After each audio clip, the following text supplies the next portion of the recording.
тачке, курили по пачке, носили футболки, одеты с иголки, гуляли с собакой и ездили в Краков.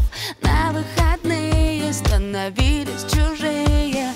Она не носила вечернее платье, а он говорил: ну одень каблуки.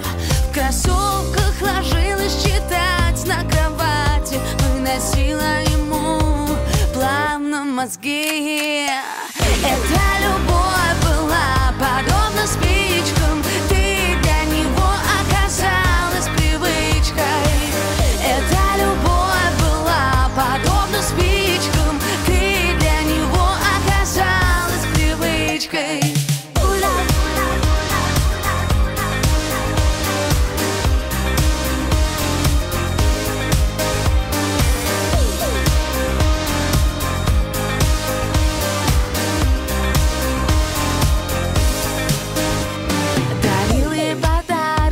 Стояли под аркой, задернуты шторы, неделями ссоры, катались в апреле